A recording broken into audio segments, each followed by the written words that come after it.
Mas você acha que a sua categoria, por exemplo, em relação a piso, essas coisas, ela não é desvalorizada, não?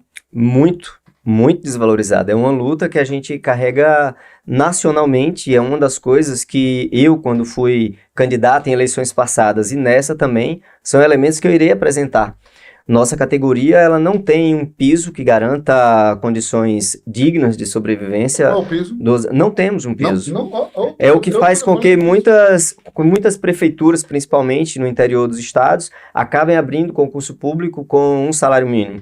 Quando tem concurso público, né? Quando tem concurso público. E aí aumenta um pouquinho com gratificação para servir quase como um cargo comissionado e deixar a pessoa ali engessada no seu fazer profissional. Mas é uma categoria que está em todas as políticas públicas, né? Não só na assistência social, mas na saúde, na educação, na habitação, e isso nos leva a conhecer a realidade.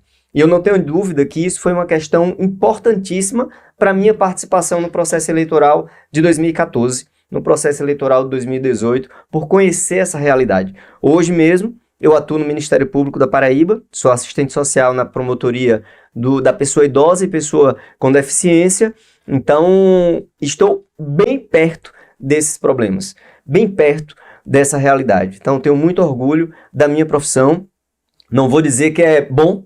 Quem é que vai dizer que é bom trabalhar com os problemas dos outros, né?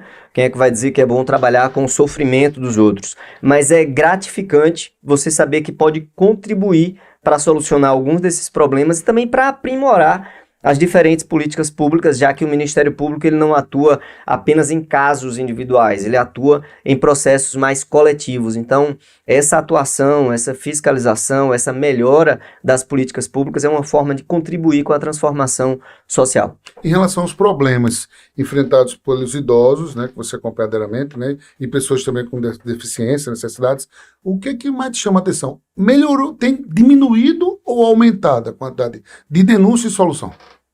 Aí eu entendo que tem... A denúncia, ela acaba que muitas vezes aumenta. Mas aumenta por quê? Porque as pessoas têm hoje a quem pedir socorro.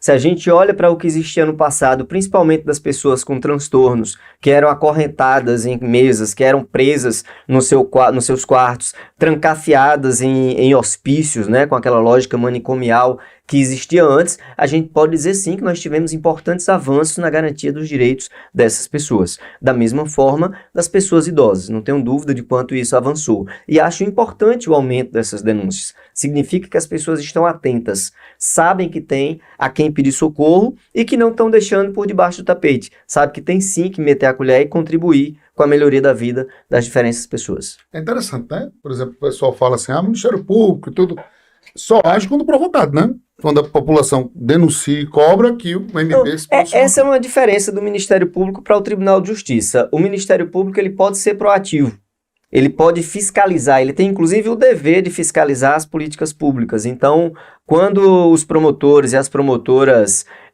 não sabem que tem algo errado acontecendo em um hospital, mas ele vai fazer uma visita de rotina, ele pode perceber e constatar algo equivocado naquele hospital, naquela escola. Então, o Ministério Público, esses promotores, eles podem sim ser parte provocativa desse processo de investigação. Isso é um destaque importantíssimo para esse órgão. E como é que o assistente social ele atua em relação a essas denúncias?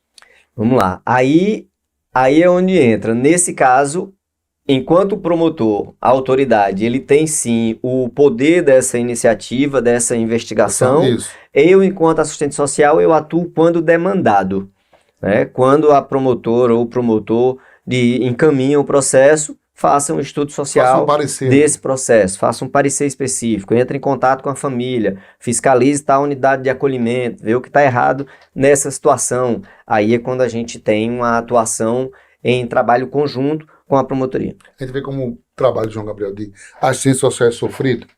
Eu vou agora relatar, você vai concordar. Meu irmão, vá no trauma. No trauma. A pessoa está com problema de saúde, muitas pessoas acidentados, mortos. Quem é a pessoa que vai ter que dar a notícia? Ó, né? Psicólogo e assistente social, não é isso? E o pior, não é para ser. Por quê? Porque quando você vai dar uma notícia de morte, você tem que conhecer de detalhes da saúde que nós, assistentes sociais, não temos competência. Isso deve ser uma notícia que deve ser dada por profissionais da saúde que conhecem da causa morte e que vai conseguir explicar e deixar mais nítido aquela situação para as famílias. É uma forma também de, muitas vezes, transferir responsabilidades. Felizmente, muitos trabalhadores e trabalhadoras do serviço social hoje conseguem ser mais firmes e dizer, ó, comigo não. Você tem que chamar o médico, tem que chamar o fulano, beltrano para dar essa notícia. Eu posso estar junto para buscar os caminhos socioassistenciais que essa família precise no que diz respeito a um velório, no que diz respeito ao sepultamento, a como a família vai precisar de apoio depois de ter perdido um ente querido. Então, nesses aspectos, a gente pode sim estar junto e contribuir. Mas dizer de causas mortes e de elementos de saúde, que não é a nossa formação... Mas rola muito, não. Rola muito. Mas na hora... Rola. Dentro do hospital eu, enquanto era presidente do conselho, eu lembro que a gente foi... em alguns momentos, inclusive, acionados por nossa categoria exatamente para a gente impedir que alguns abusos como esse acontecessem. É impressionante. Joga a bomba. Que era a carga mesmo dos psicólogos e assistentes. Joga a bomba com a rede social.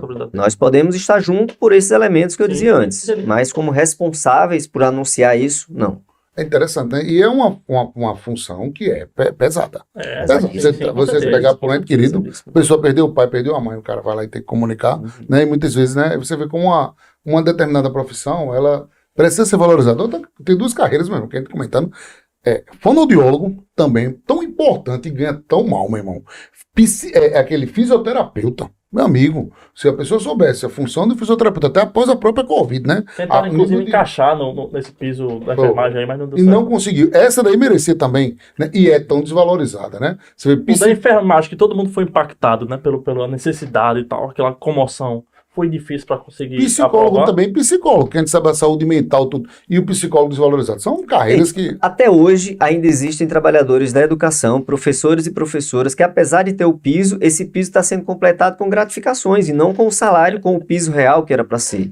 Então, não adianta só a gente conquistar direitos, a gente precisa avançar para a implementação. Exato. Nós, no Serviço Social, por exemplo, conseguimos, há anos atrás, uma legislação de 30 horas semanais, e ainda tem muitos órgãos que obrigam a categoria a trabalhar mais do que esse horário. Então, nós temos ainda uma longa jornada para trilhar nesse caminho. Por isso, muitas vezes dos sindicatos, né? Isso, sindicato, conselhos, nossos órgãos de representação. Muitas vezes nós não temos sequer uma sala privada para fazer um atendimento, né? Então, como é que você vai... Eu lembro de uma vez que eu fui fazer Isso um adolescente, trabalhando com ato infracional. Logo que eu entrei no Ministério Público, fui trabalhar com criança e adolescente. E chegou um jovem lá algemado, e eu disse, pode tirar a algema dele. O cara olhou pra mim assim, não, mas tu vai ter medo não, filho, o medo não pode ser maior que a minha ética profissional. Pode tirar e eu vou entrar. E ele ainda foi entrar junto, eu digo, não, eu vou ouvir o rapaz sozinho. Então como era que eu ia ouvir um adolescente desse em um espaço acompanhado do policial, o que ele ia dizer? E aí vinha como se ele tivesse assumido um homicídio que tinha acontecido aqui na capital. E visivelmente, pela forma, pela postura, pela experiência da gente na entrevista, eu percebi que não era isso, mas que ele estava extremamente acuado e amedrontado e tendo que assumir aquele crime. E aí a minha sugestão para o promotor foi que ele não fosse de forma alguma julgado ou condenado ou encaminhado para uma provisória sem um exame de balística, que foi nítido que ele não tinha nenhuma pólvora nas mãos e que ele estava sendo forçado a assumir. Foi a forma que eu encontrei de, mesmo ele, sem ele me dizer, sem ele assumir que de fato não tinha sido ele, de não colocar ele em xeque, em risco, assumir para mim a responsabilidade de sugerir aquele exame. Então a nossa profissão, ela tem uma responsabilidade direta com a proteção da vida, com a proteção dos direitos humanos. Assim como esse caso que eu estou citando agora, são inúmeros outros que a gente encontra, seja o colega assistente social, que está atuando numa promotoria do idoso, numa promotoria da educação, numa promotoria dos direitos da mulher. Então esse nosso papel, ele é central e precisa de fato ser valorizado nas condições de trabalho e nas condições salariais.